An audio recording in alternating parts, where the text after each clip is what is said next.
There's a hidden world tucked between your books, a tiny sanctuary of lattes, cozy corners, and controversy. Welcome back. I'm Taylor, and this is my Chief Inspector Bandit. Today's build is our most requested, and for Bandit, the most offensive. We're building a cat cafe. Today, we're starting with a rich walnut shell for the Nook. For the walls, I'm using the Darkly Ever After craft paper pad for a sophisticated look, paired with some cream and brown paper accents. And then, of course, we're gonna use some sculpey, some fabric, twine, ribbon, LED fairy lights, hot glue, and a pen or marker. As always, I got all of my materials from Michael's craft stores. Check out the links below for exactly what I used, templates, and some alternative options and more. The walnut Nook base gives us a great head start. We're going to go ahead and use some hot glue to create a second floor with balsa wood.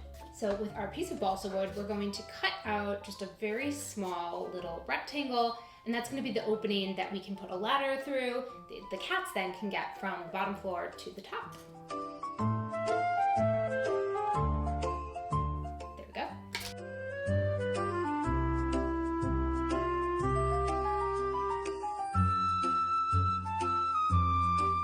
Look how pretty these craft papers are. We're then going to layer in our patterned papers to create a wallpaper for that hidden gem cafe atmosphere.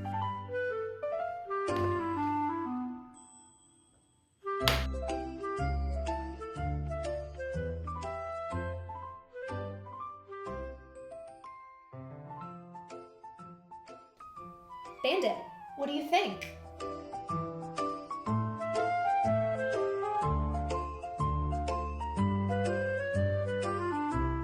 Let's go ahead and add a ledge out of balsa wood on the second floor. Using some cream craft paper, we're going to frame a custom counter. So go ahead and bend it there, and then we're going to just cut out a little rectangle where somebody who's working at the counter can go behind. And then we're going to glue both sides onto the counter to make it three-dimensional. And there we go. Now we have a little counter. We can add that right down there. I'm using a regular pen to write out our Cat Cafe menu specials on some craft paper. You can really get creative here and add whatever you want to the menu. And there we have our little menu. So I'm gonna go ahead and hot glue that onto the back of the first floor, right above the counter. Let's also add some balsa wood steps for the cats to play on.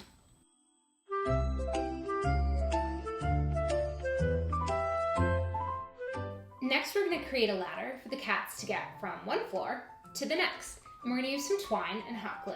A great tip I found is to hot glue the twine down, just very lightly.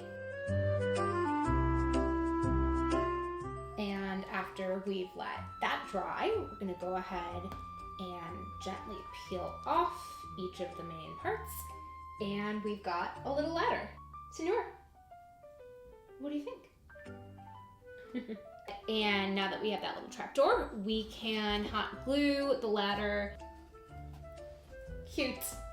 Now we also want people to know right when they walk into the cat cafe that it is a cat cafe. So let's create a little banner. And so I'm going to cut out 7 of these little triangles out of brown craft paper. And then we're going to take a marker or a pen and we're just going to write each letter on the triangles. We're going to take some twine and we're going to string that up on the counter. So we've got cat and we've got cafe. And now we've got our little banner sign. Every cat cafe needs a lounge. We're using sculpey and fabric to create a cozy couch and twine for the scratching post and toys. We're sculpting the base couch structure out of sculpey clay, and I'm molding the bottom and top cushions separately, adding 4 sturdy little legs and sculpting a little pillow for extra comfort. Make sure to bake your clay forms first, according to the package instructions. Then we add the fabric. Once the clay is baked and cooled, we're ready to upholster. I'm cutting my fabric pieces using a dab of hot glue and carefully folding the corners. Hot glue the back cushion to the bottom one and the legs to the bottom of the base. The result? A well-structured, cozy grade piece of tiny furniture that looks like it just came off the showroom floor. Bandit, doesn't that look nice? Bandit, what do you think of the couch? Can you fit there? For the scratching post, we're going to use a tiny square of balsa wood, half of a hot glue stick, and some twine. It's super simple. We're going to wrap the glue stick with the twine all the way up to create our post.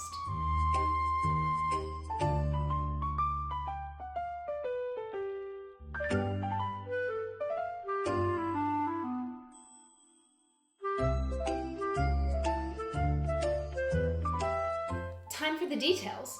We're using Sculpey to craft cat-faced cupcakes and tiny donuts.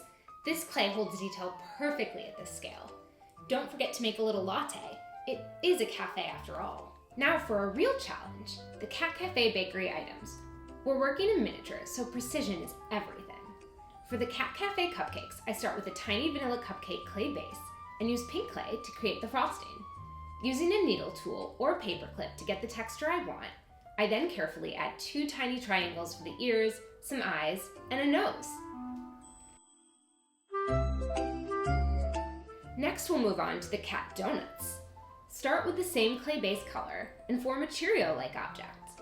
Then apply a thin layer of pink Sculpey for the glaze. For the cat face effect, just 2 tiny ears at the top of the donut with some eyes, a nose, and some textured whiskers. And finally, the cat latte.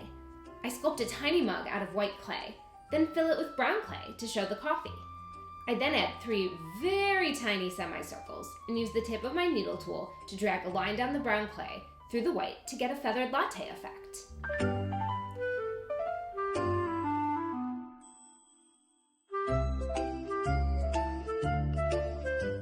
We've got to make sure that our Nook lights up to add a magical feel to the ambiance. I'm using LED fairy lights and running them from one side up around the back of the Nook ceiling and down the other side across the dividing floor line and back, and then down the other side as well. I'll then glue the remaining strand around the back where the on and off toggle switch will live. And there we are. To cover up some of the wiring along the side, we're going to use some ribbon to create curtains. I also used 2 small pieces of twine to tie off the curtains to give them that curtain-like look.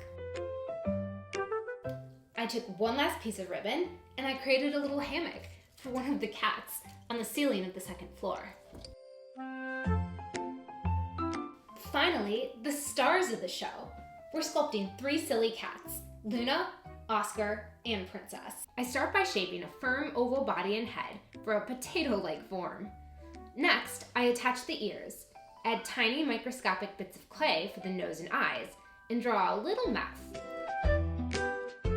We then add thin quills of clay for the arms, legs, and that signature expressive tail.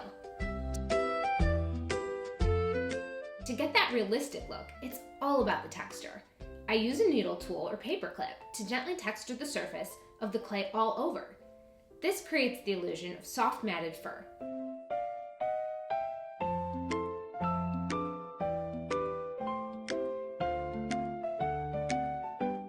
Despite the Chief Inspector's protest, I think it turned out pretty perfect. Which cat was your favorite? Did you find the hidden paw print? Let me know in the comments. The Bandit approved, well, sort of, Cat Cafe Book Nook is officially complete. If you want the template for this build, check the link in the description. Don't forget to like, subscribe, and hit that bell so you don't miss the next Book Nook build.